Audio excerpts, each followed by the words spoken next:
Nzambe liboso maele nasima tokobanga lisusu nini tokobanga eloko te. En tout cas bandeko balandi ya nyonso polele lelo eza lisusu pona biso esengo kozala liboso ya itando ike na bino pona kobilobela maye matali nkita na biso RD Congo.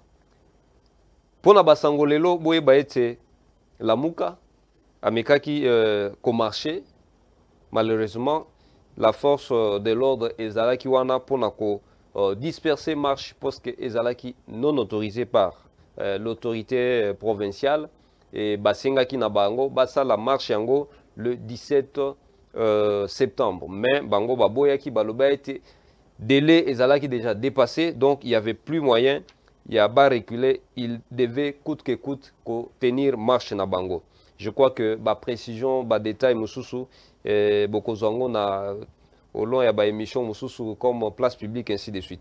Mais pour na lelo le plus important tozali pe ko se questionner sur les sociales ya mboka na biso. Justice sociale, état des droits. Est-ce que par rapport ya social na mboka na biso, les cantines militaires oyo mokonzi ya mboka autaki na ko inauguré récemment, ezali solution to ezali problème par rapport ya social? Est-ce que yeko soulager to yeko poser lisusu un second problème auquel réponse jusqu'à maintenant ezali nanoté ezali motuna mais biyano nango ezali. Nous allons aussi parcourir na katia na secteur affaires foncières oiwapi jusqu'à ce jour to yebite. Est-ce que la justice ezali sélective to la justice ezali vraiment indépendante et travailler de manière impartiale na maematali ba secteur nyonso sans discrimination? Toyoki pe basango ke Etienne Longindo Eteni ministre de la santé ou azalaki récemment arrêté, il a été relâché. Les contours tokozango tokoyeba c'est quoi? Est-ce parce que azali mwana ya ndaku to parce que dossier ezali vide ou qu'est-ce qu'il y a au juste? Enfin tokolandela pona koyeba vérité esika ezaleli. Mais pour cela je ne suis pas seul. Il est déjà de retour. Le président Gabriel Mokia Mandembo, à qui j'ai dit bonsoir. Bonsoir. Bonsoir à nos téléspectateurs. Nous sommes en Mboka. Ngai na madame Nangai, tozonga qui avant-hier. Touti Johannesburg, Cape Town, total ndenge baninga bazotambusa Mboka. Mais injustice on a zomona na Congo, on a mona ngote. En tout cas, quoi frotter injustice. C'est-à-dire que baninga ba komi na pouvoir, ba kosala injustice. Ba musuba ti mokolonza ba kopesa biso penza makambo ya bien, je crois que biloko ekoza. Même so biso tozate. Je crois que bana na biso taba koko na biso ba kosepela. Na zongeli mboka ya injustice. Mboka oyo banzela ezate. Bon, to bundaka ndenge. Merci beaucoup président Lelo Tozolo Bela. Nano un mot par rapport à marche à la Lamuka. Bino ba ebosala ba marche tango bozalaki na opposition bambole mo eleke belé et lelo tango zomona ba agitation par rapport à marche ndenge bazali ko salela yango. Qu'est-ce que vous dites? Te nazo zonga sikoyo na ba souvenir nanga ya kala. Bangondo bambangu biloko biso toleka ngwana ngai na ko condamner loko te parce que wana za musala na ngai. Parce que l'injustice crie vengeance sociale. Ndengo zomo nanga gouverneur la banque centrale comme ko salisa ba travaux na ndaku nanga parce que elle est appuyée par un déconné ministre de la justice na ministre mususu. Biloko tozoboya na Congo yango. L'injustice, l'irresponsabilité. Alors bango bazo ça marche tato ba découvrir makamona bango ya injustice mususu. Les appels makambo ya seni. Ya seni oui. Ba mibali. Biso tozwa bangondo biso tokima. Nga moyena condamner bango za te pour article 28 ezawan. Donc eza droit na bango. Eza droit na bango. Mais est-ce que le mobile motivation oya marche ngo ezali fondé? Bon. C'est le bango mais nga na ko biso ndingi. Biso be to saka marche pour to contester article 8 oyo balinga ba modifier ngo na seni. Après marche Sénat zonga kisima. Donc ozolo bana moto comme un poisson dans l'eau devant le marché.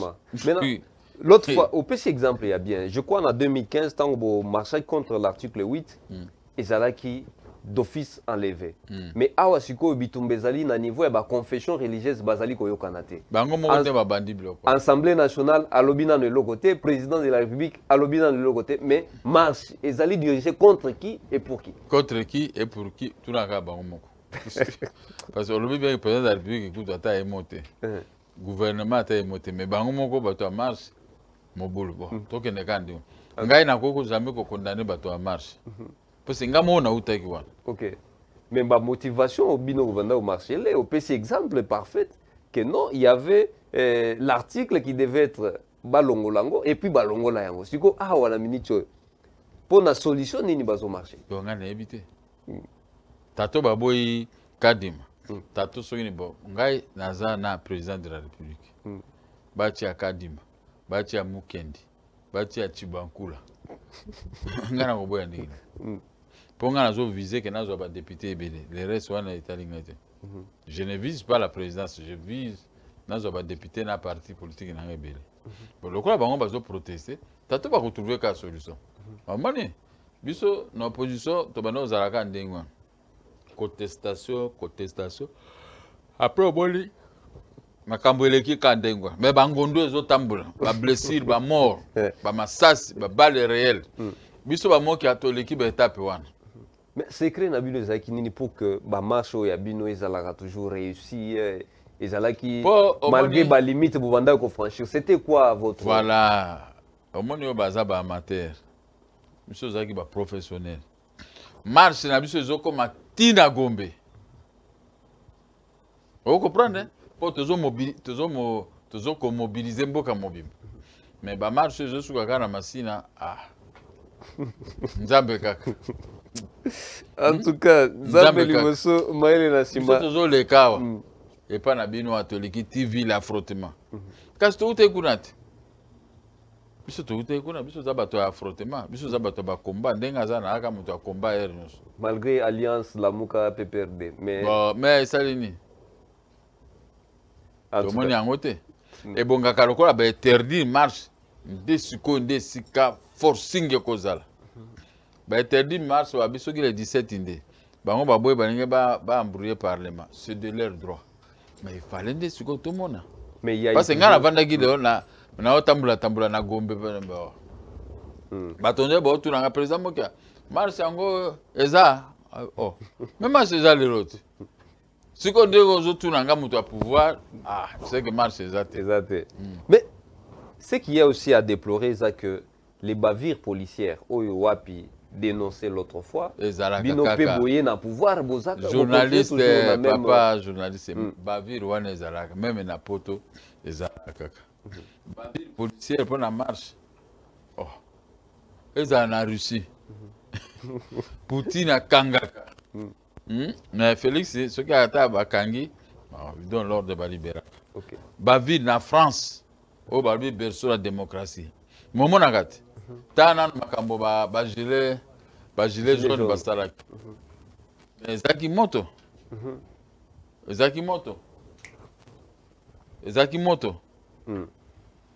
Bagile jaune. Coronande et Kobikisa, pouvoir à France.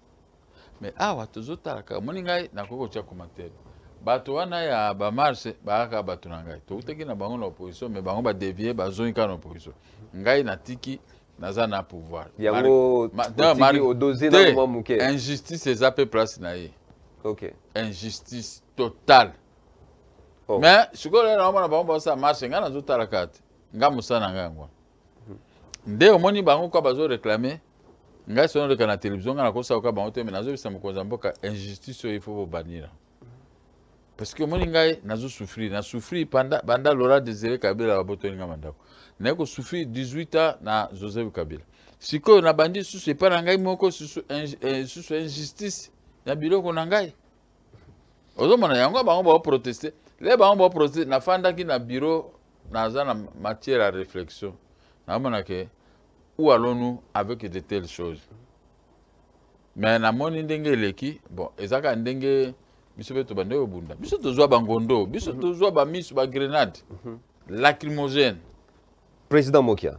Na kota la maye président Mobutu Aleka, Laurent Désiré Kabila, Joseph Kabila, Lelo Félix Tshisekedi, et d'ici 2030-2028, au postulé, il peut commis président parce que lobby 10 ans. Au PC, donc d'ici 2028, président à lobby Zangayo. Oui. Comment on peut bannir l'injustice et puis tribalisme était dictature. Moi, je suis un homme posé. Il y a un faut appuyer il y a un tiki temps ndeko asala. Na communisa jamais malgré bandeko ne bazoko ce tribalisme maintenant mutema mabe mais bazoko induire le chef de l'état en erreur. Mais il y a un chef de l'état font la mission. La constitution ne veut pas ce qui se passe. Nazotala ngopo non seulement nazotala ngo na okene ka Afrique du Sud po yango eza meilleur en Afrique. Nazoke notala pe ndenge baninga basali. Po tour na ngai parce que nazana moi si na ngai zawana ya zo tour na ngai bo osi ndenge baninga basali bo yoko koka. À tout moment posa nga ba question. Mais zotikala na mutu na ngai. Mboka za munene bien si mais toko banga ngote po soko bandi déjà yeba ko sala. Ngai na kokoka nyonso. Félix Tshisekedi a toujours le même langage aussi. Mais ngana za yete. Mais Gabriel Mokia. Mais ngana za yete. Ngana za yete. Ngana bimi na politique ngai moko. Na bimi dans les affaires ngai moko. Naza na conviction na ngana, naza na mayelo ya ngai moko. Donc na bimi sima mutu te. Ya mo so na biso lika mutena na osala ngona osala. Na bimi na politique ngai moko. Na bimi na ba makambo ya ba commerce ba exploitation ngai moko.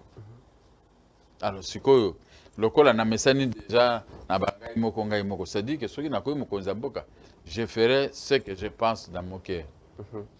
Merci président.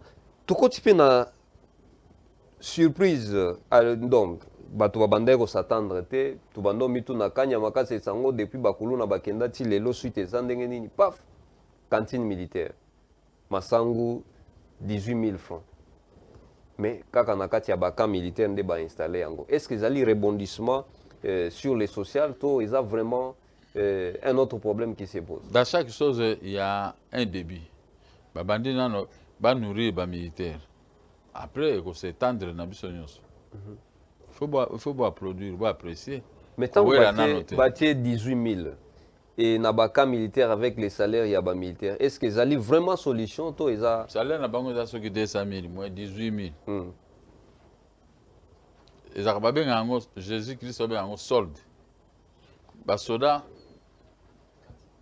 bangomoko, basoda, bangomoko baebi qu'ils ont un solde. Sauf si on a un solde comme un salaire. Mais tu as une position vis-à-vis, il y a un parquet. Il y a des juges, il y a la police, il y a tout le monde qui est là. Et que les sous ndengo bango bazole la terre komata. Donc comment la présidente soda na suka sanza bo azonginda ko akeno tambula ta bimbongo yango madame. Parce que moto la moto azana conviction na ye azana ndenge na ye azo préparer. Hein? Au moins ndenge nazo kokeri mboka mobimba na bandako ya parti politique. Ça dit que je me prépare comme ça. Déjà combien à tout cas toujours nager vers 14. Déjà 14 sur 26 provinces. Tous en a 13, l'obit aussi, ça m'a commis 14. Ok. Donc, conquête et aucune ceux qui tout est quoi, baninga sur la partie, on voyager beaucoup, bien peut voyager, bon, on a peu d'image. Est-ce qu'il y a un autre cause à la parmi ba mobile ou wapi ba adversaire, ba ou bazo mono genono préparation za makasi. Il faut to bloquer OK. Yango ça fait partie. Mais ce qui bloqué mototi ermoko yokolemba monsieur peut okufa. Donc c'est normal dans la vie ce qui peut bazo bundisote c'est que ça non inutile. Tika ba on bundisa ngalo ko amoni nazo se installer ce que ba ko kolende samité ma ba konzi bo futa été bo sala ebo été. Mais raison nangoza parce que lobi au longwe na pouvoir. Donc ba ministre bo longwe ba ministre utika le bosiko ngana ko longwa te po. Ngano continue kande nazaka. Tika banguna babundisa ngaya. Je garde le silence, mais Dieu combattra pour moi. En tout cas, gardez silence, l'Éternel combattra pour vous. Un bon disciple apparemment. Je le suis toujours depuis des années. Je ne bois pas, je ne fume pas depuis ma naissance. J'ai mon alliance avec l'Éternel des armées. Donc nazala makamonga na ko salate. Bato ko sala ngo mengai, so na kalisi nzambe na salate. Gloire au Seigneur. Masanga, Ozana, Mengai, Nakolangwaka jamais jusqu'à la fin de mes jours. Merci, Président. En absence na yo batubele ba mitunagi mituna wabi est-ce que président Gabriel Akei ko funda ndenga lobaka qui a ko porter de ces plaintes pour que ba dédommager au vu ya ba des ordres oyo bazali ko entretenir autour ya ba dossier na eto ezakine. Ba dossier za na poto. Il y aura un jour au bien à la télévision na yolo ba makamanda côté makamambongo te. Oko kaka Air France Radio France na ba radio msolobi ke mokia na ba avocat ne ba fundi RDC ba 1 milliard 400 millions de dollars pour tous les présidents connus. Parce que moni RDC zo salanga na ko ba o salanga na ko parce que ngana za na pouvoir te olingo kanganga okangi olingo bomanga olingo salanga tu osali obotola bandako obotoli o violer constitution violer ba article la loi basalango kaka na tikeli bango ta basala tu ngana zolo bakaka mais moko ngana ofunda RDC peuple ba de olingo gérer mboka sikoyo lisusu ofundi biso na kofunda parce que j'ai tous les atouts pour na kofunda pour faire condamner la République démocratique du Congo pour l'injustice, pour cette injustice contre ma personne. 22 ans ngana zolo bakama kamomoko mais na kofunda wana journaliste na biso na confirmer on lolo na ko voyager na kofunda. Mes avocats ont tous les dossiers possibles. Ici nabré akufi na Sénégal.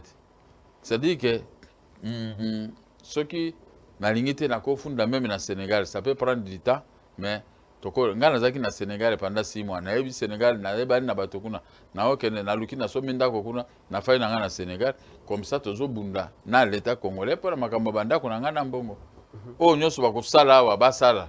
Mais ngai yeba kaka ondongo bimisi secret wana yeba kezana muturanga tu tokosamba na l'état congolais. Natano l'état congolais ba avocat zana bango ya makasi so ibo kokolonga nga pena na likambo l'injustice crie vengeance sociale. O ba osala wana omoni nzambe azali. Na tie bango kala maboko ya nzambe. Ngana omenase mutu te. Na tie ministre ya justice maboko ya nzambe. Na tie madame gouverneur ya bak satana na tie na ba ministre ba osala na ba policier ba okotela bango ba osala na maboko ya nzambe. Soki mutatue na maboko ya nzambe c'est-à-dire ka ozana rakini te.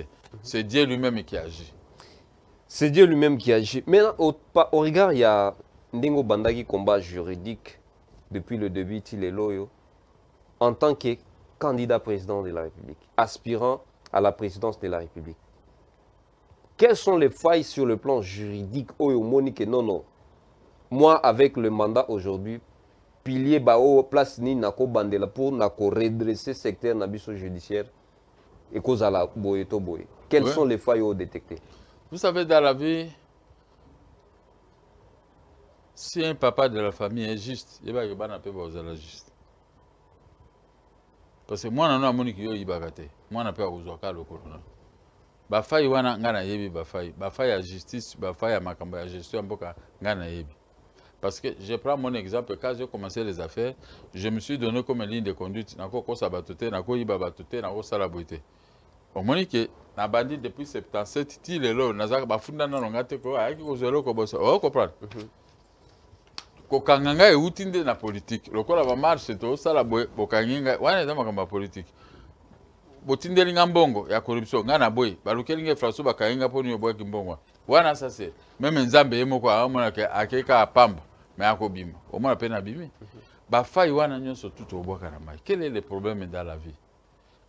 Quand on est chef, on est ministre, on est venu pour que Obongisa, Otala, Bamboka, Baninga ndenge bon. Parce que Dieu est jaloux des pays qu'il nous a donnés. Mais ce qui est ce que Dieu est bien qu'il est jaloux, Dieu ce que ça le contraire. Ndenge Zamba Robomo toujours. Au moins quand moi mutamuke ba suggestion. Zamba Robomo, obi Zamba bomaka bato belé. Ça le savoir d'une manière haute.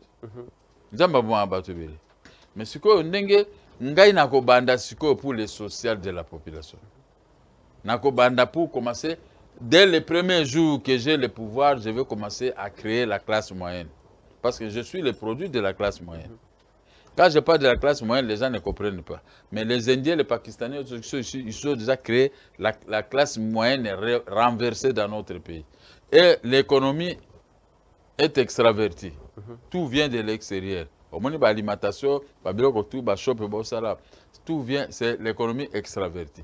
Alors moi, maintenant, je vais faire une économie sociale de marché où toute personne, tous les Congolaises et Congolais, à cause de l'espoir que je dois faire quelque chose dans mon pays. Et ça, je n'accepterai pas que les Abba vendent dans la carte Babara, pour salir. Il y a un meeting dans Lubumbashi, dans l'aéroport. L'herbe militaire, mokonzi la bango ya Lubumbashi azana kisa saibisi que président zo kitawana na retanga ringa bato ba ya mingite mais na sali discours moko normal ba policier là ba solo bazaki wana moi apprécié. C'est comme ça que je vais faire si toute l'état na te ce ka muke na aéroport mais pesi kitoko. Alors ngana goluka que parce que ceux qui osent bien fonctionnaires de l'état policier okoluka problème était na pesi au salaire ya bien. Voilà, d'abord le social. Président Gabriel Mokia, sachant que Mboka Nabiso Babengango pays a une dimension continentale, et selon IGF, à que sur les 100%, il y a classe politique congolaise. Juste 5% des bazars honnêtes. De moi. Exactement. Okay. 5% des bazars honnêtes. Et Gabriel Mokia, l'élo président de la République, avec les 95%, il y a classe politique malhonnête. Na 5% seulement, il y a classe politique honnête. Okobandela wapi pour réussir le combat. Comment on a comportement une justice au service de tout le monde. Avec les malhonnêtes. Parce que Bangonde basé belle. Mais je vais amener les nouveaux gens. Bakolanda idéologie nanga babi président de la République va y bagate. Ce que ça dit quand ma ben à département moi je te prends. Ata bino ba journaliste pour bino vous appelez le tribalisme mingi. Ata au sali tribalisme moi je suis venu pour faire mieux pendant 10 ans et puis na tikeli bino mboka.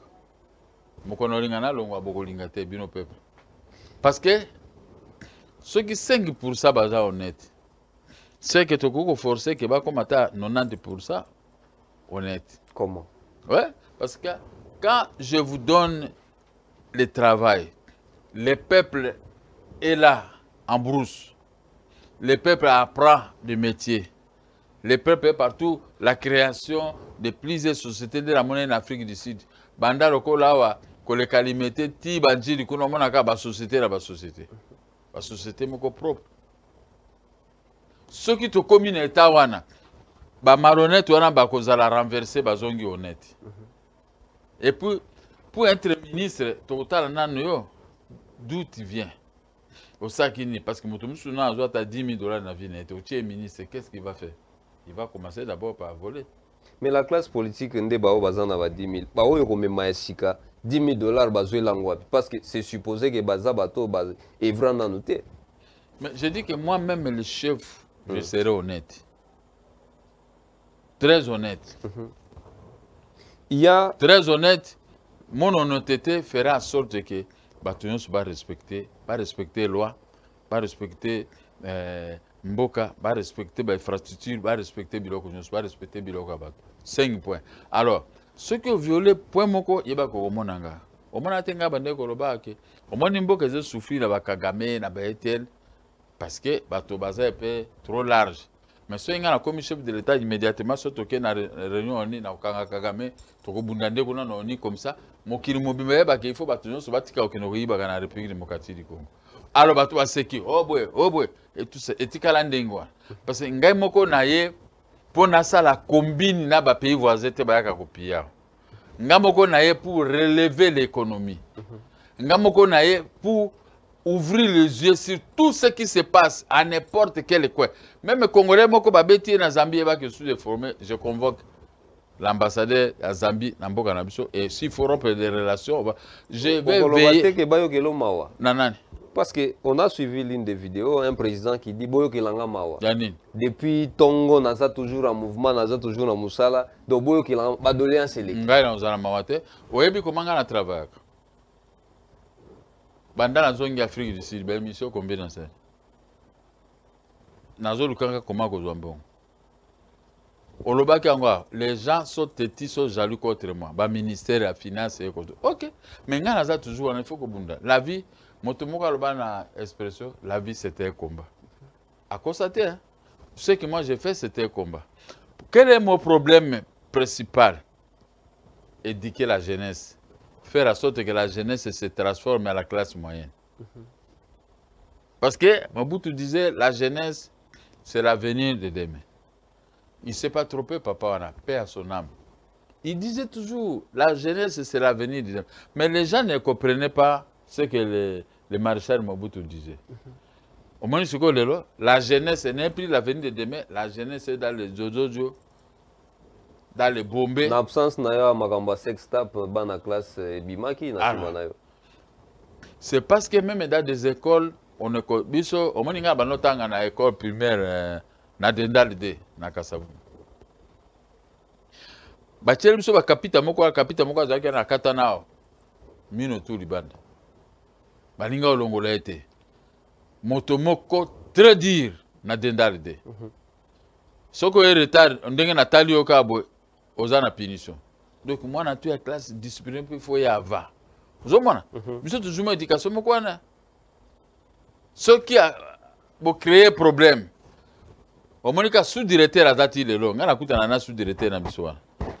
Ce qui au moins sous-directeur na capitaine na besoin na classe ambino moteme baby. Moi comme soya ka ko ça erreur parce que ba œuvre humaine exemple ba zo na to mona ka ngana bimaka na récréation te jour wana. J'étais seulement fatigué. Na fandi na classe. Na mona ba mutubili status pour voilà yo petit na ngato na classe moko. Bako ça bioma na bango na libanda na bar. Mais na mona ka moto bazoya biso pe to fandi ngaza ki chef toujours chef de classe. OK. Ba kotina yi. Ah. Yeso ko tali ebo albido ozofinga ngamino ekatana. Bon, biso to fandi akomota. Professeur nani sous-directeur mwana ngwape. Ako. Mitema yo moko utaki na classe. Mitema ezo beta. Mokolo wana malchance na ye ataliti ezaki biso ngala zaki na 5e année primaire B mais zaki mwana 5e année primaire A motasaki biomane bia kumutala ti abi mwana ngoyo ngai classe mo bimega te moki abimaki na ye na récréation te te en tout cas le sous-directeur pour une fois il l'avait compris ABC yo ça l'erreur oh était on comprend la justice. Mais yendenga osala bongo abandaki ko lukela biso kaka fimbo na maboko moni ko beta biso ko beta discipline ko taka na école je me sunga na ye omoni ka kote wa dendale de wana ezaki na lidusu moko terrasse munene moko musu na ye pena retard na ye na koti na lidusu wana na sima kuna ndenge ni amona ki ka pa kainga na kingwa siko nga ko bunda tikanga yo ofinga muno kwekatana akeguna kofunda nga ba chenga jenu na ABC madame wana kapinga Marie Génie directrice école na ABC na butu na salisa ki messe mona uta église na salisi messe na lopango nga moko sango abisango alokuta yango moni nalala kinokite madame soko limbisanga abiti a dit la vérité kende na classe. Discipline, trop brutal, mais discipline. Mais ceux qui osent kambamboka, osent discipline, au boaki, yomo koza moto a désordre. Otie bandeko, batonyo surtout bato makambo ya mboka bateretakango na bandeko te. Il faut associer toutes les couches de la population. Toutes ces couches-là, ceux qui ont associé bango, au comment on a usé. Toi, tu es mon Congo. Tu peux me dire la vérité. Que mon gars peut me cacher la vérité. Ceux qui sont aux cas bandeko na famille au bango na pepe na yo. Likambo moko po moko azana intérêt moko boy bango tu ba côté lié. Là tu es mauvais chef. Tu es disqualifié. Motolko anga na ko disqualifier na mona oh aye ko ça ne ba vantir au sommet de l'État. On ne joue pas avec le sommet de l'État. On se fait aimer. On peut faire pour se faire aimer par la population et non pour se faire disqualifier par la population. Parce que le pouvoir, c'était un lit d'hôpital. Tala Alpha Condé. Il ne s'attendait pas. Tala, petit ami sur le ministère de la Finance, il ne s'attendait pas. Tala Batebele, Tala Bokassa. Il croyait que c'était lui le Dieu. Tala Mali. Alors, Biloko Wana, ceux qui ont aux huiles devant, aux huiles au mati likolo ya biloko ya injustice, tu seras un meilleur président et tu feras mieux. Parce que oui, olobi nanga, olobi nanga, kuna olobi mwana nanga pa olobi nanga, moi c'est olobi nanga ndeko, bana nyonso tout ça bato tous à mokili ba otina ba message na kosala bien. Et surtout dénominateur commun c'est la justice. OK. Si toi-même le chef de l'État, tu combats la justice, sors même dans ta propre conscience. Il ne faut pas combattre la justice. N'est-ce pas? Qu'est-ce qui fait en sorte que na expérience aux Anango avec les politiques, ni nyango esalaka mingi ete bayi politique bakweya na injustice? Qu'est-ce qui leur séduit vers l'injustice? Et là quoi liboso esalaka bango l'envie. L'envie du bien de la République qu'on a mis à votre disposition. Yo zana moi c'est les robala king na ebaki. Soko zongi na ndako soko oyo somosi en tout cas biloko zola mbana ko pesa internet ko pesa bango te. Je bango baza ngambo ko na zo mona passe na mbongo. OK. Moi c'est alambi biloko yo basi musu baza kanda na mutema ko bisa chérie vraiment je t'aime bien et tout ça mais abombeli okanda zo biloko alambi atie na nzungu na sani libakumu bimba bacheli yode. Okomituna te. Ceux qui m'ont parlé logo langai, madame, je vous présente mes excuses de ce que j'avais dit. Parce que, à répondre au moi, c'est à Trump. Là, la canembe, tout le monde bazane, mais là, il séparer qui banana para. Moi, c'est à Trump. À quoi mobile dans la télévision. Trump, chef de l'État, n'a pas quoi t'as moi, c'est dans Zoroba, Makamazoroba. Axbimi malembe, bengi gouvernement, bah, ça les réunions, bah, lever mesures. L'envie, et comme ça, comme motoke, au moins, a diamant à moto ibi. Au moins, ata moto asumi voiture à sika, beka chef de l'État, moto moko na voiture kuna kokela sotini bato babotori. Au moins, ndako à l'État, tout ça, finalité, na yo eza kokufa kabwe. Attaque président de la République. Ndenge tomoni na bamboka nyonso tu ebele. La dictature, l'injustice, la haine envers les autres. Parce que on est au pouvoir parce qu'il y a un peuple. Mais ce qui est au monde que le peuple a zali, mais il y a un peuple. Ce qu'on m'a dit, le peuple. Au toujours parce que au commune âge, moko malade de bêtio, au koufi, peuple koufa kate. Vous comprenez? Peuple a zana ekaka. Et là, on a mabele na mo pepe. Mabele na mo pepe, mabele na tambula. Ata na yini yango. Ata mabele sirio, kosaka na ngate mabele. Na matina na mutu pour finir, les gens comme on a kita. Kita mabele. C'est-à-dire peuple azar lokola mabele. Avia te matin dengini. Biso to uti Jobour na madame. To kiti na Lubumbashi. To kiti na mabele. To sali ba mama mbulu to tamboli na ville à Lubumbashi to kiti pas père son âme Gabriel Romonanga kum. To kiti pas Katumbi to l'équipe beloko tout ba milita ba sepeli ba tout surtout bien. Na eba kite ke na eba ndengwa même na Lubumbashi. Na yepe aéroport ba militaire anga moko pe ba ye mais tout ça qui na mabele après quelques minutes to matina avion to kelikolo est-ce que kokende to kende kona za kwa sili libera to yeko kita na aéroport anjiri na mabele c'est-à-dire que tu gères un peuple, tu ne gères pas les diables, tu gères votre peuple parce que parmi les peuples yo bimi lobi ka na peuple wana bakobimisa muto mususu lobi okulaka na peuple wana yo peut-être okokufa te ovanya ozomona ngala salaka bona salaka bo lero moninga bandi ko sala zo yo moko okasaka zo corriger berero non programme ne yango wana okomi kokufa na soni hein tango ko namonaka mokomoko na Brazzaville place moko ya mabe kokende soki ba ifondo soki loko nini wa pour les caramo tout qu'on a difficile. Je me rends avant de Marie Nani président Denis Sassou. Ba journaliste baké bazui ba image à place wana ezaki pour ba camion les kazaki mobulu. Je me sous total la place wana ba sali pont ba sali au quoi boulevard. Est-ce que Sassou Nguesso va betela ki mabe côté? Donc, on dit que Abongisi et Loko Ezaki Mabe, c'est la même chose. Tu es chef de l'État, demain, Motomusu a Kokomana, Lobi Motomusu a Kokomana, Ezaka, Tozaki na Kasavu, Lumumba Premier ministre, Tozana Mobutu, Tokoma Laura Désiré Kabila, Tokoma Zoé Kabila, c'est quoi Tozana Félix? Au moins que toujours changer toujours. Mais le pays reste toujours pays, le peuple reste toujours peuple. Mais bango balongo, moko ndi asikaye. Donc, c'est pour pouvoir, vous dire qu'il faut toujours faire mieux quand tu es au pouvoir. Quand on a ma songi à bande côté. Jour moko, nazo sala café. Type moko ayeko ebisanga ngana boti bana bakenda poto basundula ngabwe. En tout cas, papa moki aso sali singai nazo camion mane. Ngana sanga bon d'accord.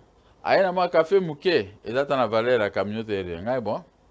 To sali ka convention ngana sombelo man.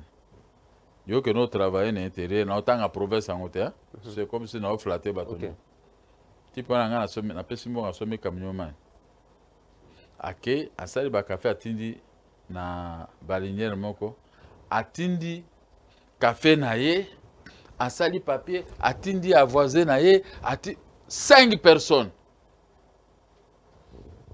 ngala fa na bureau ba yebisinga na phone eye toke to selango aye sous voyage moko abi papa na bota bana yonga na botu yote mais osali singa koleka bana nga na bota zoka. Il était touché dans son amour propre. Au salisingai, koleka baranga na bota. Oza mokonzi, koka sete ka famille no muto ko salisa non. Ba to mosusu ba ko salisa yo koleka famille. Moto ko nga futela ka Félix Tshisekedi ba mission ngai moko. Na se na senga mbon. Po aza mwana ya kulutu na biso abandaki makambo opposition. Mais ceux qui sont membres de la famille, qui perd? C'est Félix Tshisekedi qui perd. Il perd son honorabilité, il perd sa parole donnée, il perd tout. Parce que banane baby ici, ils ont pas famille. Dans le but au la famille. Mais ma famille, il faut aux appels à conseiller, à conseiller à Bamboka Moussous. Et aussi, vous voyez que c'est là que voilà, c'est quand on gère, il faut se faire attourer par tout le monde. Parmi eux, tu connaîtras aussi des vérités. Merci beaucoup, Président Mokia. En tout cas, quand on gère, il faut se faire entourer par tout le monde. Et parmi certains, la vérité, est Kobima. Voilà. Ton côté, dossier, avant de migrer, tu un peu suite à affaires foncières. Dernièrement, il y a une société moko na niveau est, au Bazali, qui est œuvré de manière illicite, sans l'autorisation préalable, mais si Babouka Banzete, donc bien installé, mais avec aussi la complicité des Congolais. Jusqu'à ce jour, suite à la quitté, mais il est là depuis Bakanga Batouana, depuis découvrir, tout le bagage découvrir suite à ça. Président Gabriel Mokia, vous à la place du président de la République, que ferez-vous? Il faut déférer ces gens au IGF à vérifier. À couper sa vérité lumière. Et quand il y a la lumière, il faut agir. Vous comprenez? Il faut agir. Le pays ne vous appartient pas. Toi, plaisir, hein, c'est ton nom. Le pays ne t'appartient pas. Il faut toujours avoir l'habitude de rendre compte à la nation. Ndenge salma kana pour toi. Attends, Ngungia soit le chef de l'État, il faut que le bango pour me tout aille ba positionner. Bato na bakangi bango. Place Bazali, il faut déférer bango na parquet ou bien na tribunal. Il faut rendre compte. Alors, Est, pour le moment, Est des Andengini. Est, c'est une mafia bien installée à l'Est de la République démocratique. Le président de la République qui est arrivé, moi je l'avais dit que Oye Kokuta Siko mafia. Les auteurs et co-auteurs de la mafia Bazali, Bazakuna Bazali Pea. Les auteurs et co-auteurs, il y a Bitumbo et Zana Est, Bazakuna na Est Bazali Pea. Je crois que l'histoire me donne raison. Parce que quand on a eu ça, Makambo, n'a qu'à confrater, n'a pas Makambo Nenge Zomona. Ce n'est qu'après que Bayaka ko découvrir. Puisque Nenge Tozawa, Tozana Uganda, Tozana Rwanda, Tozana Burundi, Tozana Tanzanie, Tozana pays limitrophes wana ezana convoitise ya ba minéraux au Nzamba Pesabiso. Maintenant, il y a des Congolais naïfs. Il voit quelqu'un avec $100 000 à copier Mbokanayo Toi, tu trouves qu'avec 100 000 $, donc c'est la fin du monde. Ce qui est surtout, tu commandes bambon, parce que j'ai reçu autant de propositions, dans la ministre, et tout ça. Mais j'ai dit à Laurent Désiré Kabila que Ngaï, à cause de la ministre, c'était parce que vous avez amené des étrangers dans notre pays. Ngaï, bah, rapidement, parce que je ne veux pas supporter ce. Bon, et c'est quand on a le bagité. Maloba nanganga. Mais le comme cela, bateau ensemble, n'a pas bangangate, maloba nanga, eza parole ensemble. Parole à Jésus-Christ. Parole à cet esprit. Je me dis, moi j'ai une vision qui voit de loin. Parce que je suis une vision limitée. N'est-ce pas? Ce que yo, ozo mona makamozo le kana est. Ozo boya ko dénoncer. Les gens de l'Est sont toujours des complices des Rwandais et des Ougandais. Même le peuple. Parce que quand on voit au na Ouganda ou bien na Rwanda na Makolo, donc ces gens sont habitués à tout ça. Mais quand vous voyez maintenant le comportement des autorités de ces deux pays, Rwanda et Ouganda, ces gens ils travaillent pour le bonheur de leur peuple. Le Rwanda s'est métamorphosé contrairement à RDC. L'Ouganda, pareil. Mais nous, qu'est-ce qui fait en sorte que le diable puisse habiter les gens de l'Est pour ne pas dire la vérité au président de la République? Et on a vu ça chef de l'État, Tinda 30 000 hommes.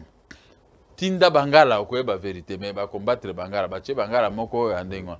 Vous me donnez raison quand j'ai demandé le ministère de la Défense et Ordre public. C'était pour ça, pour dédouaner l'Est. À quelques mois, j'allais dédouaner l'Est. Et bien, que nous sommes à l'Est.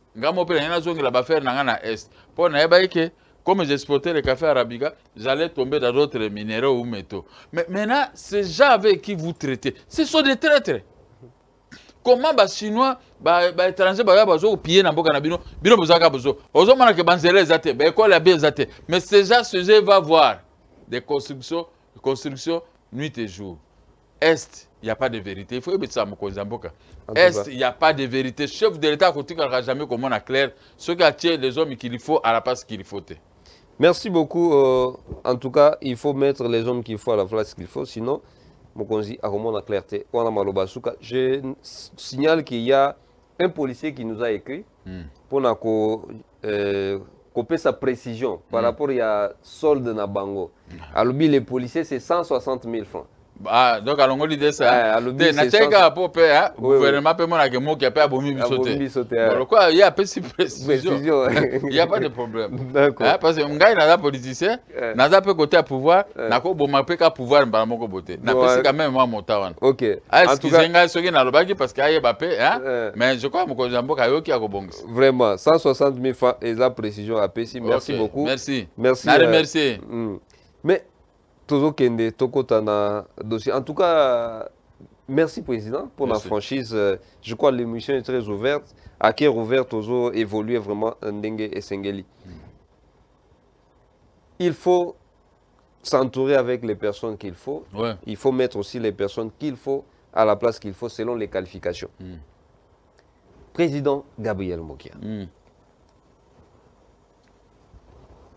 Vous vous êtes rencontré avec le président de la République à l'époque, après Mkozoa Mandanae, à rassurer yo, à yébissi même certains qui étaient proches que restituer à M. Gabriel Mokia ses maisons. Okay.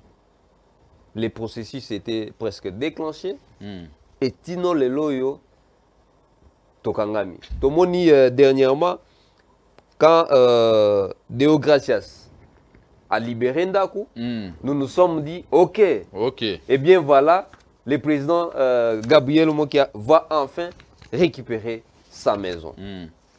Qu'est-ce qui se passe? Je peux dire ouvertement, c'est le tribalisme qui vient de régner dans cette affaire. Donc, tribalisme décrié par Fayoulou Yangondeza. Bon, oui, Fayoulou Eza, Fayoulou. Oui, Eza na preuve. Oui, Eza na preuve. Preuve moko irréfutable. Ba rendre décision na cour de cassation. Ba casser arrêt o ebotola biso bandako.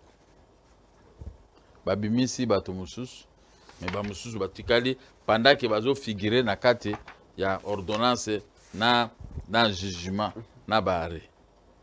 Alors yebisanga sikoyo ngai ndeko na bino na koko salani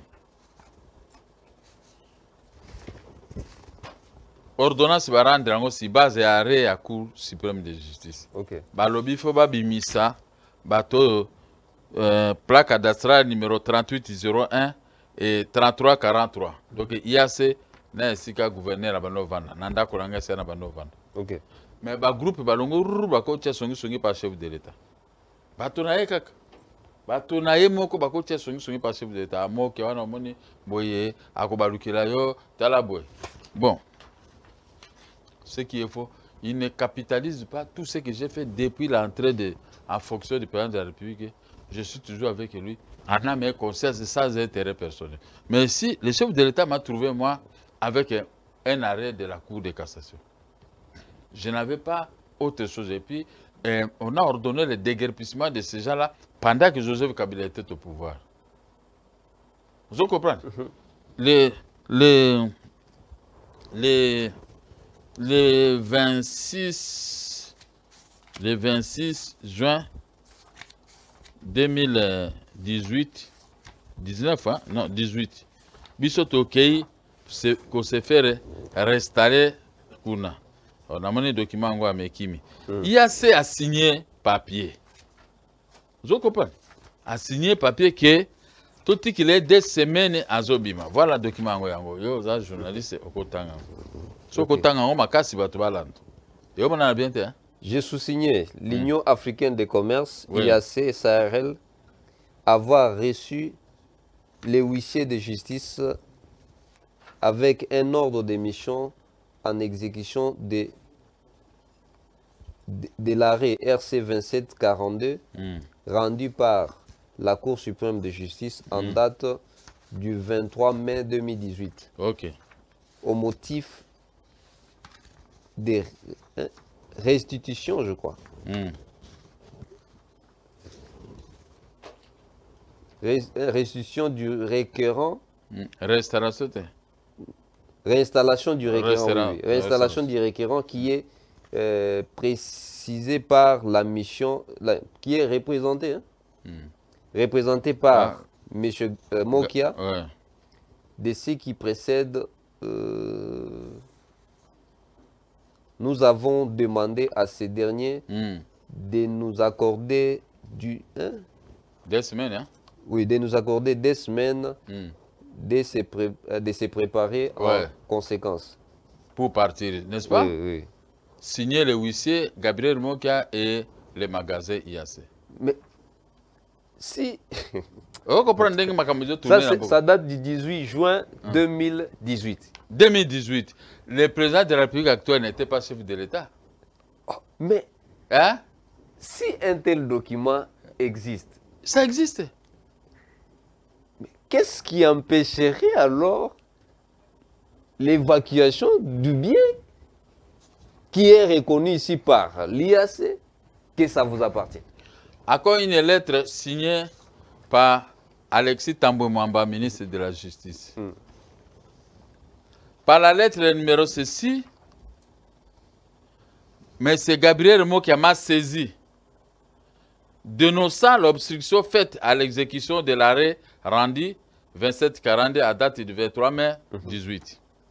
Dans sa précité, l'intéressé fustige l'intervention injustifiée des éléments de la police qui ont empêché la récupération effective de la parcelle 3343, là où se trouve IAC. Et de 3801, là où le gouverneur de la Banque centrale refuse de sortir. Là où on est tenté de tromper le chef de l'État, c'est la maison de l'État. Non, le ministre de la Justice a déjà reconnu. Dipra Kadassa de la Gombe, situé respectivement au croisement de l'avenue de l'Équateur Nation et sur l'avenue des Trois autres.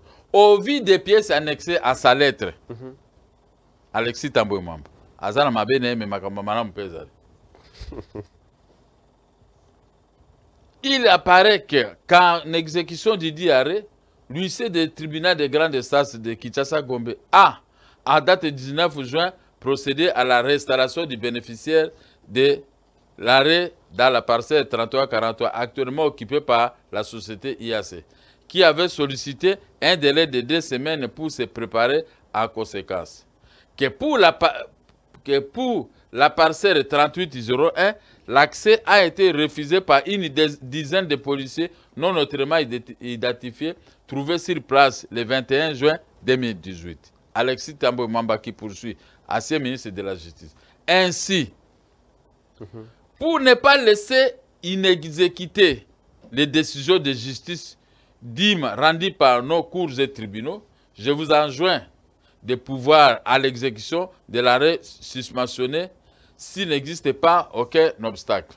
Par ailleurs, Monsieur l'auditeur général de FARDC et le commissaire général de la police nationale congolaise qui me lisent à copie sont priés chacun à ce qui les concerne de prendre les dispositions nécessaires pour faire cesser les actes d'obstruction et d'entrave reprochés aux éléments de la police nationale la police nationale dans l'exécution des décisions de justice signées Alexis Tambwe Mwamba. Ça, En tout cas. en rapport avec cette... Au même moment, il y a un autre ministre qui a remplacé Tambwe Mwamba. Et quand il est parti, il y a un vice-ministre qui a remplacé Tunda. Ok. Il écrit, ministre de la Justice, hein,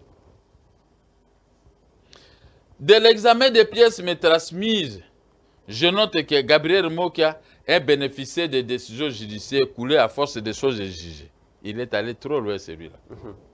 Notamment l'ordonnance citée si haut dont l'exécution serait interrompue pour des raisons inconnues. Je note également que par votre lettre numéro 762 du 26 août 2020, vous m'avez utilement signifié à la partie qui avait sollicité la suspension de l'exécution de cette ordonnance que l'inspectorat général des services judiciaires n'avait pas qualité de censurer une décision de justice. Ça, c'est l'inspectorat qui avait écrit. Et il a réservé copie au ministre. C'est pourquoi le ministre se réfère à cette lettre. Il convient alors de rappeler que la Constitution de notre pays dispose que les arrêts et jugements ainsi que les ordonnances de cours et tribunaux sont exécutés au nom du président de la République. Le pouvoir exécutif et législatif ne peuvent, à travers le cours de la justice, ni s'opposer à l'exécution de la décision de justice. Article 151 de la Constitution. À cet effet, à cet égard, je vous engage à examiner les dossiers d'exécution repris à concerne, dans les cas échéants, instruire la poursuite de l'exécution de l'ordonnance pré-rappelée, sauf s'il existe un obstacle, mais il n'y avait pas d'obstacle. Alors, au même moment, que dit l'article 151 de la Constitution? Hein? L'article 151, parce que nous devons respecter l'exécution des décisions de justice. Mais si les hommes forts maintenant forment les noyaux durs pour compliquer, ça serait nul. Article 151 de la Constitution. Ok. Le pouvoir exécutif ne peut donner injonction au juge dans l'exercice de sa fonction, ni statuer sur les différends, ni à travers le cours de la justice, ni s'opposer à l'exécution d'une décision de justice. Séparation des pouvoirs, non. Logique. Le pouvoir législatif ne peut ni statuer sur les différends juridictionnels, ni modifier une décision de justice, ni s'opposer à son exécution. Toutes les lois dont l'objectif est manifestement de fournir une solution à un procès en cours et de nier les faits. Je suis allé voir Madame la ministre de la Justice. Tu sais ce qu'elle m'a répondu? On dirait qu'il a des conseillers qui ne lisent pas la Constitution. Oh non, il y a Gabi, tu es depuis la Deuxième République. Dossier n'a eu commis politique. Ah, madame, dossier n'a eu commis politique. La Constitution dit, dans son article 93, chaque ministre est le responsable de son département. Donc, maman, oh non, tika kaka tout ça. Et mon ministre de la Justice. La loi interdit, je lis ici, chacun a compris, la loi interdit, ne donne pas mandat au ministre de la Justice de suspendre de l'exécution. Cette entrave, comme on a dit, c'est français, cette entrave, peut conduire un citoyen à saisir les cours et tribunaux pour faire condamner l'État. Et vous, vous serez révoqué. Oh non, je n'irai jamais voir le chef de l'État. Pourquoi? Gouverneur Abak Satral, général Kassongo, il y a ces associés à la sécurité. Na le troubadour il y a qu'à changer. Je sais que le long autant que ce qu'on était. J'ai laissé cet homme à Kokufana Masumune Mokuna Kolbaka. Bango tout Roko Bazaba Kasaye, en dehors ya gouverneur, en dehors ya général Kassongo. Bango Bakei, comme on a ministre de la justice. Bako tia songi songi, et sa chef de l'État a exécuté, après sa ordre de bas exécuté. Mais ça, c'est induit le chef de l'État en erreur. Ça, c'est outrage à la magistrature. Si le chef de l'État fait ça, c'est qu'il fait outrage. Il y a des décisions de justice. Le chef de l'État qui sont exécutés à son nom.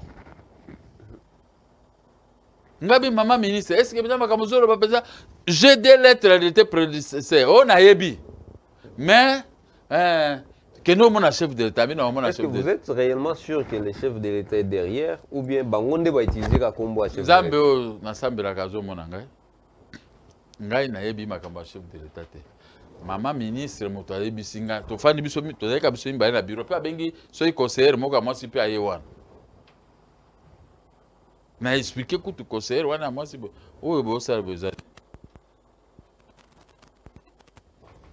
Donc bo former bo sali quoi tribalisme, tribalité pour me combattre en faveur de maman gouverneur à Abak Satral.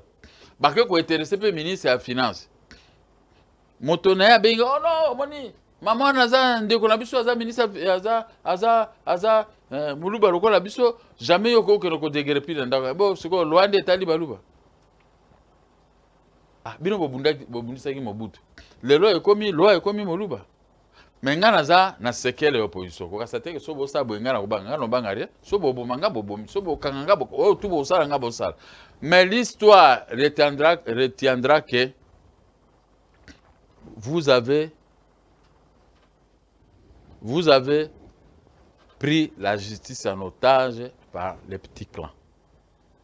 Et vous avez induit, vous êtes en train d'induire les chefs de l'État que nous respectons tous, que nous combattons pour qu'ils puissent faire même 10 ans ou 12 ans au pouvoir. Vous l'avez pris en otage. Parce que ministre de la Justice, vous êtes responsable de votre département. Vous ne pouvez pas aller voir le chef de l'État bloquer la situation.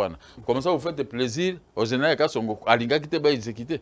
Mais ba exécuté yango moni ngweka sanja bimi siko comme batindi bima lobaka kaka po makamwa tout ça la moto ba vu second souffle ngweka sanja siko second souffle pour abiki ndeko ne à moi c'est bloquer exécution. Ça va aboutir à quoi? Le chef de l'État, il est le président de l'Union africaine. Biso to négocier qui makamwa na Union africaine.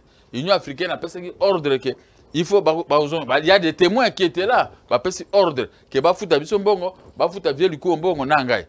Tout a été calculé, on a tout fait. Tout le monde derrière que tout ouvrier mérite son salaire. Joseph Kabila sengi biso to luka bato bakota bakoti pe bandimi ke biloko na biso to zonga mbongo na biso zonga. Mais lelo so na komona ministre de finance.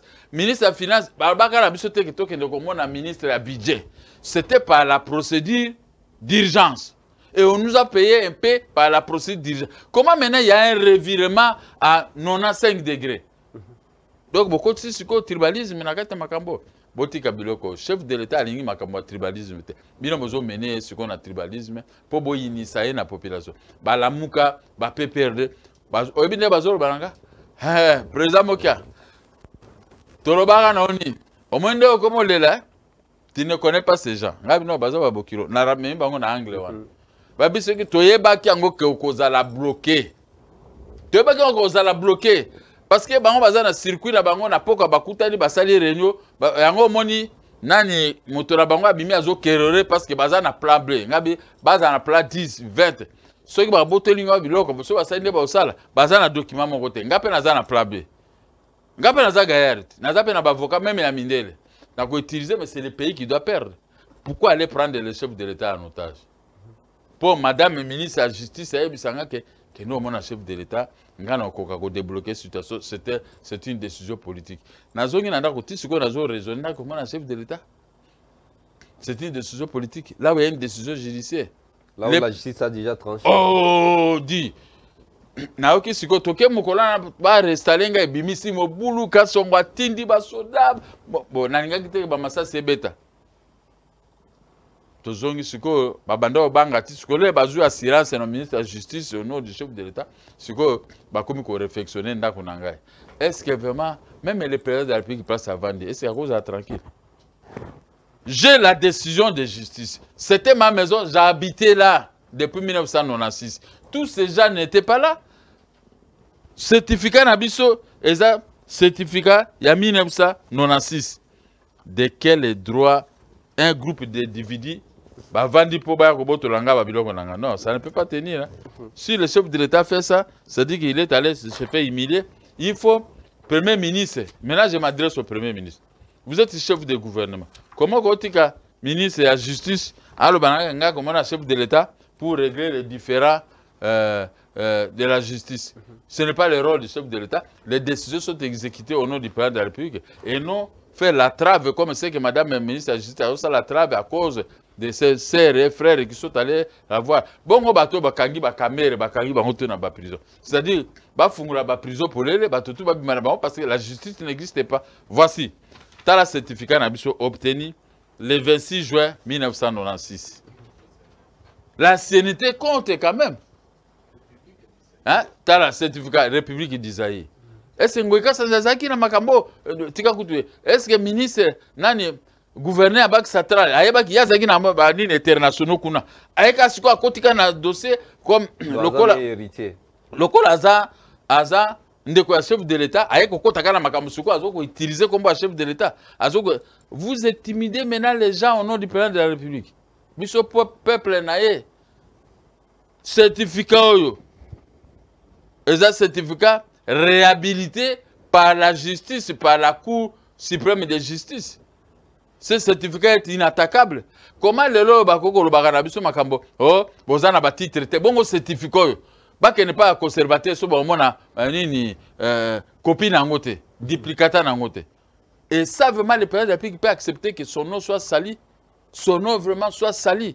Lui qui est le président de l'Union africaine.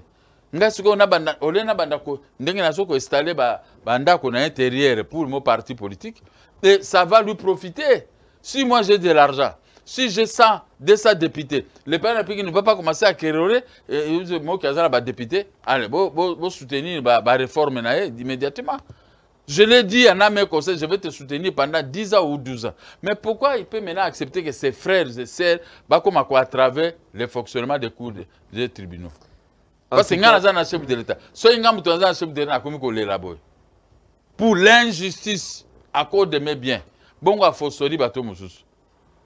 comment il peut accepter ce trio-là et à vendre la et vendre la conseiller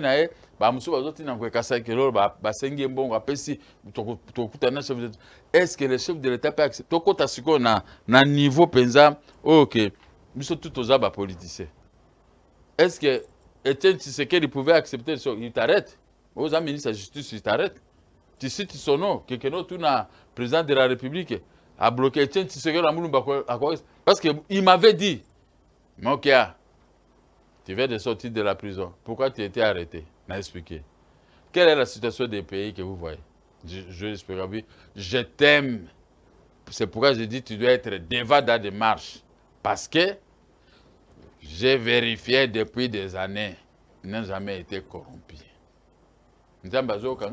Parce que papa Nazali, parce que un jour, à l'obé, si je récupère mon Ethereum, je vais vous restituer votre argent et les maisons. Parce que je connais que le pouvoir de Kabila, c'était un pouvoir rébelliotique qui crée toujours des problèmes. Il n'avait pas utilisé les rébelliotiques, hein. C'était le pouvoir de la rébellion. Rébelliotique, il a de la facilité, je l'ai toujours dit. N'est-ce pas?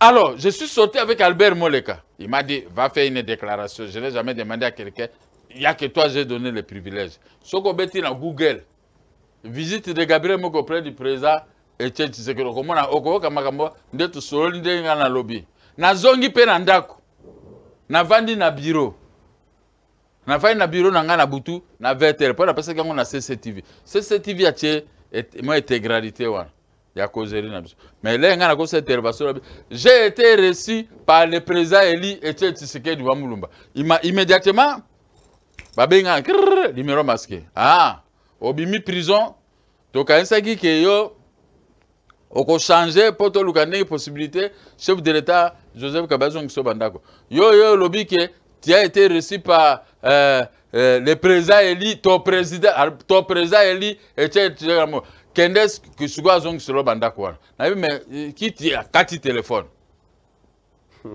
mais comment moi na ye des troubadours comme ça jour mosus ngweka sanjo aloba na président Félix Tshisekedi que lui il est l'enfant d'un mort on a critiqué aza mwana mowe akena ko lela papa ne po ya kusala ka ba ninyo ba aya wa kusala campagne abengi Félix Tshisekedi mwana mowe moto alobi na Félix Tshisekedi mwana mowe donc a minimiser leader na biso ya monene grand maître même à Tabalingate, mais toujours les acquis de Tshisekedi comme les acquis de Mobutu sont dans ma tête. Quand je parle de bien de Tshisekedi, je vais parler bien de Mobutu parce que Namoni Nenge Bambasali, Tshisekedi nous a amené dans l'opposition, Mobutu a conservé l'unité nationale. Donc c'est bla bonnet, bonnet bla. C'est pourquoi moi j'aime être juste.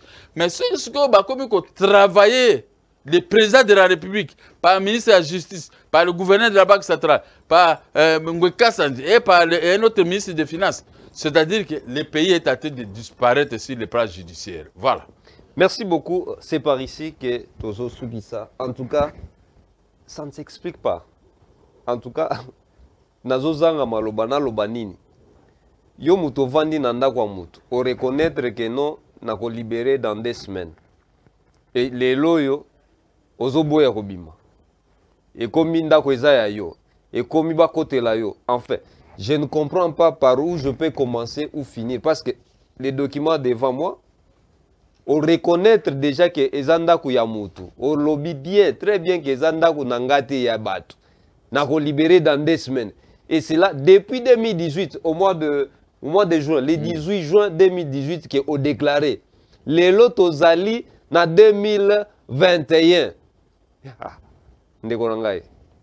Et puis, journaliste, nakati muke tosisi. Mokolo toyaki 2 semaines ekoki. Mondele wana assez locataire nanga, azaki propriétaire la immeuble. En plus azaki locataire. Abengi général Kasongo. Oh bato bayana bato signé mokanda ka poto signé yaka bengana bango. Général Kasongo atindi capitaine moko capitaine ya kangina mwana nanga ya mokolo akotie nakati ya mutuka kuna na se akangi bon siko mobule bima ponga zaki na 11 garde corps nanga na pemisa bango tolinga ki to beta bango ndenge bazaki to kanga bango wana ba judo kana ba onga zaki na bango zaki wala zaki moto mais na banga ba don na okisa ba policier na biso sonité na keka na bimisi mwana nanga na ke bazu ba montre na ba téléphone ya bato nanga ya misala tu ekenda et pas général Kasongo yango mo général Kasongo banda wana aza toujours sima en faveur ya mindele wana na ebite loni ba pesa bango indien au détriment ya ndeko na ye congolais que je suis yango na ministre de la justice azoko zwa bato wana mwasi wana uti soki wapi aya ko gérer bac central njoka nda ye na mitema mibale pona ko kosa président Félix akoka ko tika te ba zo ndako nanga ba pesa ngala some bandako na 1996 ye mwasi wana aleka ngana mbongo attaque no ça aleka ngana mbongo bango nyo sunde ba vandi wala baleka ngana mbongo 1996 Alexa continue à banque ngape na Alexa nga aye siko comme cheveux la soupe akoy ali akomi siko na chiruba mwenetu eyowa bandako moga okulegela tout ça okulegela siko bozo ko sa chef de l'état biso toujours soutenir chef de l'état. Qu'est-ce que nous avons gagné? Maintenant moi je soutiens quelqu'un et vous maintenant vous voulez me mettre à conflit avec le président de la République. Pendant que c'est le fils de notre vieux, nous le soutenons. Oh, Baini Félix Bainaye. Mais biso le quoi papa ne tolinga qui toko ina mwana te. Ok? Obali mwasi azana mwana linga pe mwana wana. Okoki ko parce que ayebisa ki odele pe mizuka azana mwana. lokolo ndimaka kazala pe papa ya mwana wana. Mais sikoyo tozana papa ke mwana ye azo gérer les affaires de l'État. Et comme sikoyo tribalisme bazu bachango et puis atiki général ka songa sala ka bavantira boy. Poka kaona utina basolo ka mboso ka inga ataso na kufi. Bilombo okufa te. Hein? Okangai ngala za et puis je suis na se candidat président de la République na l'équipe bango nyosu tu wana. C'est parce que Mboko va respecter Kabatote. Ailleurs, tu ne peux pas aller jouer avec un président de la République. Ici au Congo, on ne respecte pas. Surtout que j'ai mes droits, j'ai les jugements, j'ai les arrêts, j'ai les ordonnances à ma faveur. J'ai le certificat réhabilité. Mais si on a un otage,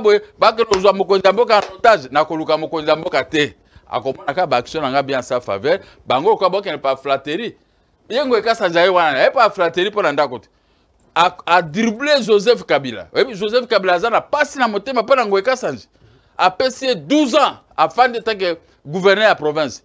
Ba rétrocession tout ça bazo zo tonga na bango ba immeuble là. Mais lelo sikoyo ba akimi kuna pour Monique biso to botoli bango ba député. Ngayo to botoli bango 280 députés, ya ko mitingama ko 280 députés. C'est la bana ko biso que to pesa chef de l'État 280 députés, nous sommes dit mais quand on a prononcé Pambos, 280 nabina madame Nanga, un wana ezango ekasanji. Ayeka le lendemain à cause d'un audience à coûter chef de l'État pour la makamanda. Ayambi payé. Mais maintenant, comment chef de l'État a la faiblesse des évents gouvernés à Banque centrale, il y a ce qu'on peut achever. Merci beaucoup. Devant la population, la population qui a soutenu Félix, c'est 100%. À 5 bon côté. Mais comment est-ce que que nous avons un chef de l'État? Les décisions sont exécutées au nom du chef de l'État. Merci beaucoup. Merci, Président. Merci, Nabino Nyosobolandi Biso. En tout cas, ce qu'il faut retenir, la justice élève une nation. Injustice et foutakate. Les biens mal acquis ne profitent jamais. Zambé Liboso, Maëlle Nassima, Togobangue Lokote. Avec espoir, nous espérons que la justice sera rendue et celui qui est dans ses droits doit être réhabilité. La justice pour tous, nous réclamons. Zambé Liboso, Maëlle Nassima.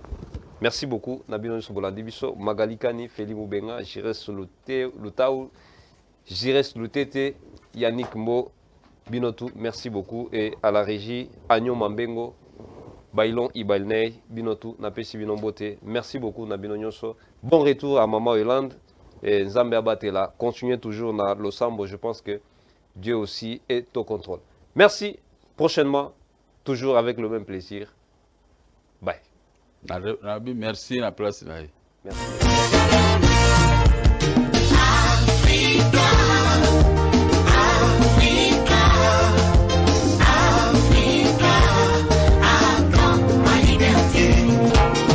De la main gauche, vous m'édonnez, de la main droite, vous m'arrachez, plus que ce que vous m'avez donné à quand ma liberté. Vous amassez des ressources chez moi, après vous me les prêtez. Cela est un poisson fait, déliez-moi, je vous en prie. J'ai essayé de m'épanouir, vous liguez mes fleurs contre moi. J'ai essayé de me libérer de vous, vous les révéler contre moi.